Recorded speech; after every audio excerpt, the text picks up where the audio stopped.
Bismillahirrahmanirrahim. Assalamualaikum warahmatullahi wabarakatuh.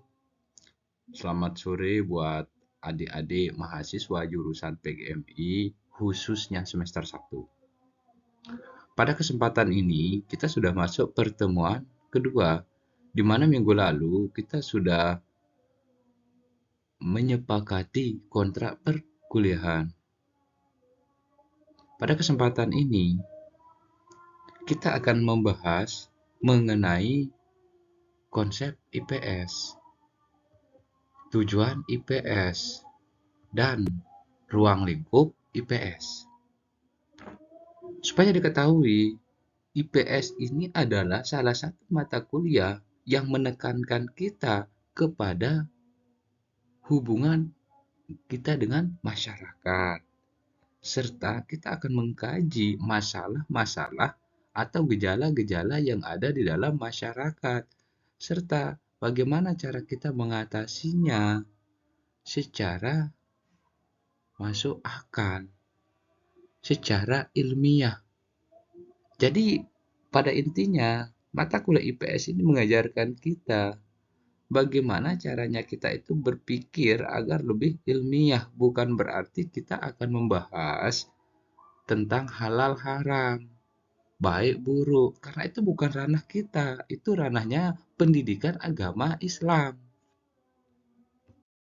Sebelum kita lanjut ke pembahasan IPS, terlebih dahulu kita lihat gambar yang ada di slide. Anggap saja ini pemanasan kita masuk ke ranah dunia sosial. Baik, setelah melihat gambar yang sudah ditampilkan di slide, apa yang adik pikirkan? Bisa saja saat ini mungkin ada di antara adik-adik yang berpikir bahwa ini sudah melanggar aturan, sudah melanggar hukum lalu lintas, karena sudah melebihi kapasitas. Tapi berbeda, dalam pandangan ilmu sosial, belum tentu ini sebuah tindakan yang negatif. Bisa saja masuknya kepada tindakan yang kreatif. Karena kita sama-sama lihat, yang sedulunya kendaraan hanya bisa ditumpangi oleh 2 atau 3 orang. Tapi dengan ide kreatifnya, dia mampu melebihi dari itu. Yang sedulunya dia harus menggunakan mobil, tapi dengan ide kreatif itu, dia mampu mengangkut 10 orang. Kenapa? Karena dalam IPS ini, kita dituntut untuk belajar berpikir positif, kemudian berpikir kritis. Sehingga kita tidak lagi berpikir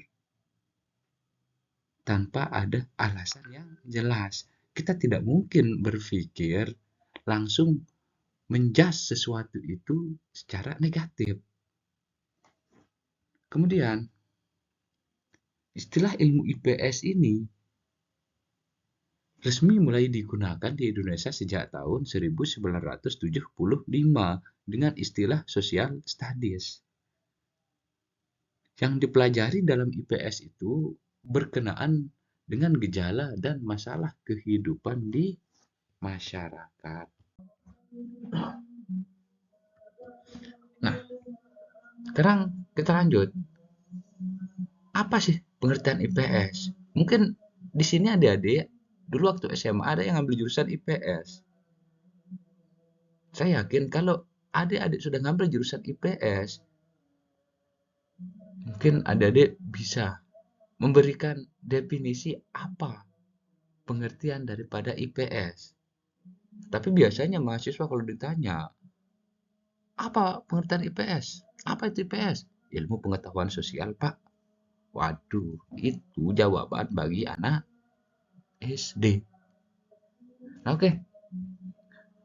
Jadi pengertian IPS itu pertama di sini, menurut Sanusi, Beliau mengatakan IPS itu merupakan disiplin-disiplin ilmu pengetahuan sosial yang bertaraf akademis dan biasanya dipelajari pada tingkat perguruan tinggi. Makin lanjut makin ilmiah. Jadi pendidikan orang itu istilahnya begini, makin tinggi pendidikan seseorang, makin ilmiah pemikirannya orang. Jangan ini makin tinggi pendidikannya, makin alay pemikirannya. Oke, yang kedua, Trianto juga mengatakan IPS itu merupakan integrasi dari berbagai cabang ilmu-ilmu sosial, seperti sosiologi, sejarah, geografi, ekonomi, politik, hukum, dan budaya. Nah, sehingga apa? Dari beberapa pendapat ahli, maka kita dapat menyimpulkan bahwa IPS itu merupakan perpaduan dari beberapa disiplin ilmu sosial yang dipelajari mulai jenjang pendidikan dasar sampai jenjang pendidikan tinggi. Nah, baik. Nah, sekarang cabang-cabang IPS itu apa dulu? Ya, mungkin adik bisa sebutkan. Atau mungkin adik sudah tahu cabang-cabang ilmu IPS itu karena banyak loh. Cabang-cabang ilmu IPS itu bukan hanya yang kalian tahu yang kayak ekonomi, sebenarnya banyak. Jadi baik. Sekarang kita akan membahas cabang-cabang ilmu IPS itu. Yang pertama di sini sosiologi. Nah, jadi sosiologi ini bisa dikatakan salah satu cabang ilmu IPS yang paling digemari oleh siswa. Saya khususnya dulu ketika ada adik SMA, ya kadang sosiologi ini pelajaran yang nyenangin gitu. Jadi apa itu ilmu sosiologi? Ilmu yang mempelajari masyarakat dan hubungan antar manusia di dalamnya. Istilahnya tetap dia akan berkaitan dengan masyarakat. Terus yang kedua, ada ekonomi. Nah, jadi apa itu ekonomi?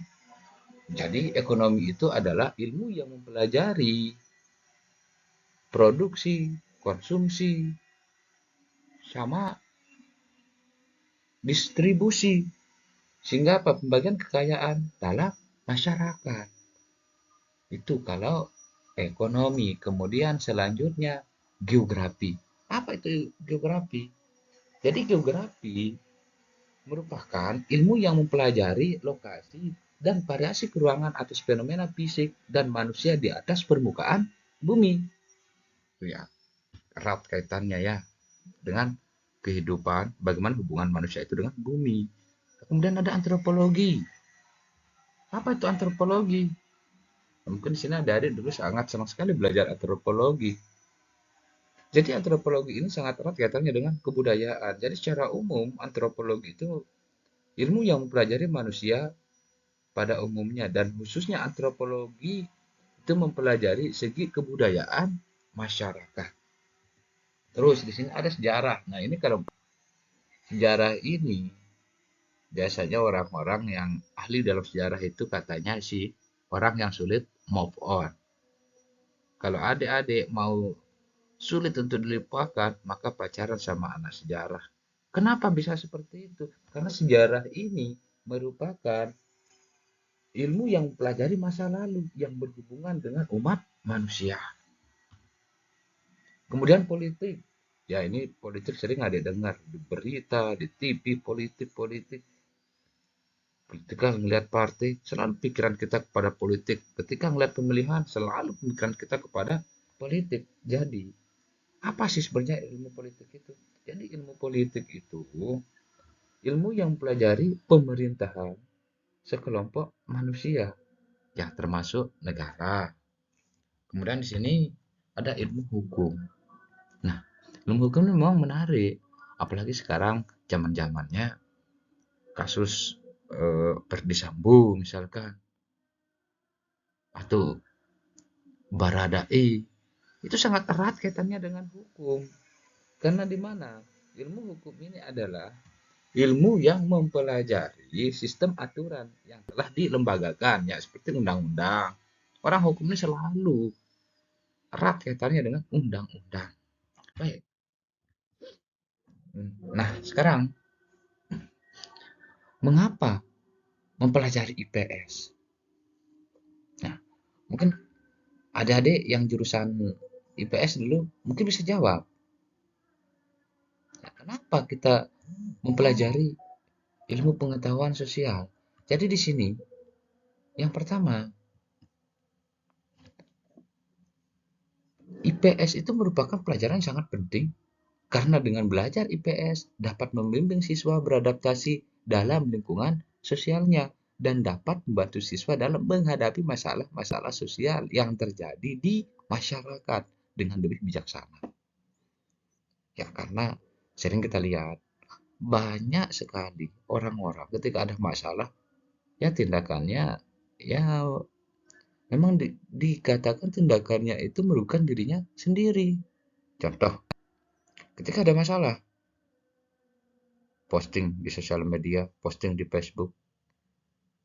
Jadi kalau ada masalah itu, hadapi dengan cara yang lebih bijaksana. Ketika ada masalah, solusinya bukan update status, tapi ngaji. Ya, supaya tidak akan menimbulkan masalah baru lagi. Nah, bagaimana jika tidak mempelajari IPS? Ya, di sini tidak bisa menghadapi masalah-masalah sosial yang terjadi di masyarakat dengan lebih bijaksana. Seperti yang tadi, ada masalah tidak mau makan. Ya rugi siapa? Yang punya masalah. Ada masalah sakit, ada masalah mau bunuh diri. Coba kita belajar untuk menghadapi masalah dengan cara yang lebih baik. Kemudian, tidak bisa beradaptasi dalam lingkungan sosialnya. Ya, contoh, ada kan lingkungannya di lingkungan pesantren. Jadi, berperilakulah seperti orang pesantren. Ikuti aturan yang ada di sana. Ikuti norma yang ada di sana sehingga apa? Adik-adik itu tidak terjebak. Adik-adik itu tidak melakukan penyimpangan sosial.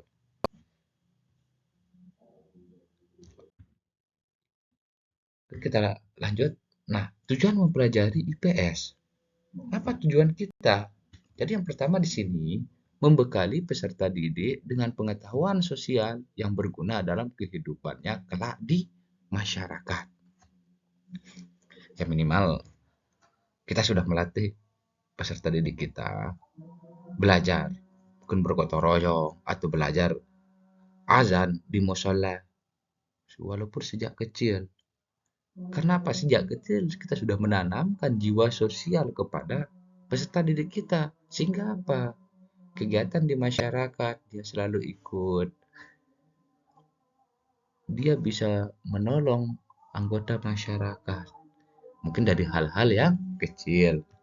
Terus yang kedua, membekali peserta didik dengan kemampuan mengidentifikasi, menganalisis, dan menyusun alternatif pemecahan masalah sosial.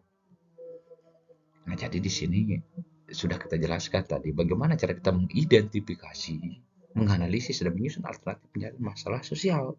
Contoh begini, ketika ada dikasih tahu, oh pacarmu tadi berboncengan dengan cewek lain.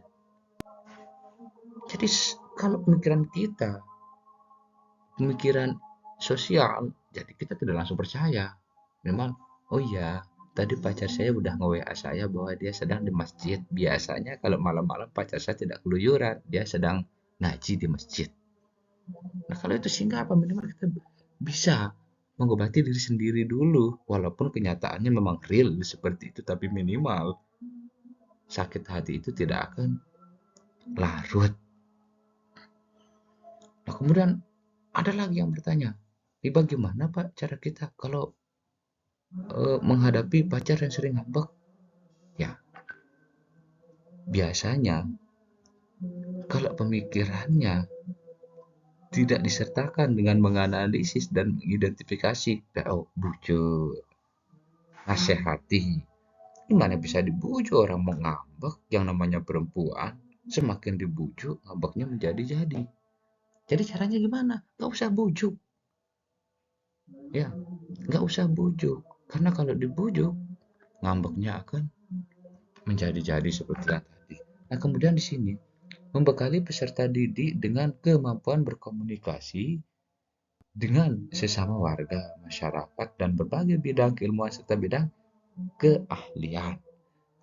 Nah, biasa anak IPS itu dikenal dengan jago berkomunikasi, jago bersosialisasi, jago di dalam berhubungan dengan masyarakat.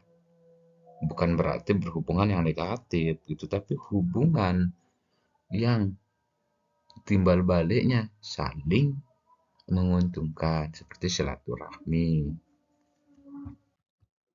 Selanjutnya, membekali peserta didik dengan kemampuan mengembangkan pengetahuan dan keilmuan IPS sesuai dengan perkembangan kehidupan masyarakat, ilmu pengetahuan dan teknologi. Jadi itu ya, minimal di IPS ini kita tidak dituntut untuk pemikiran yang katrok lah. Orang sudah pakai sosial media, kita masih aja pakai SMS. Orang sudah pakai video callan, kita masih aja pakai telepon biasa. Karena segala sesuatu itu sekarang sudah berubah. Berarti kita sudah menyesuaikan diri dengan perkembangan zaman. Jadi bukan berarti ketika terjadinya perkembangan zaman teknologi akan merusak, bukan. Tapi kalau secara ilmu sosial, justru itu akan mempermudah. Karena ketika teknologi itu datang, posisi kita di mana? Apakah kita akan menjadi lawan teknologi, kawan teknologi, ataukah korban teknologi? Ya pilihan itu ada sama kita. Tapi ini kebanyakan kalau saya lihat mahasiswa maupun mahasiswi banyak posisinya sebagai apa? Korban teknologi ya. Karena nelpon sampai tengah malam, nggak ada kerjaan apa. Malah ada yang nelpon sambil kuliah. Ya make headset, dilarang matiin HP, ya udah. Itu kamu udah usah matiin. Kalau kuliah kuliah tapi teleponnya jangan dimatiin sambil kuliah sambil nelpon. Nah, itu namanya korban teknologi. Nah, kemudian di sini membekali peserta didik dengan kesadaran, sikap mental yang positif dan keterampilan sosial. Nah, seperti yang tadi, mental kita itu harus positif. Jangan sedikit-dikit demo, jangan sedikit-dikit unjuk rasa. Padahal apa? Kalian tidak diuntungkan dengan sikap-sikap yang seperti itu. Mending demo, misalnya menyuarakan aspirasi masyarakat. Mending demo menguntungkan buat bangsa Indonesia secara umum. Kemudian, untuk ruang lingkup kajian ilmu pengetahuan sosial, yang pertama di sini, jadi substansinya materi ilmu sosial yang bersentuhan dengan masyarakat. Nah, sudah jelas.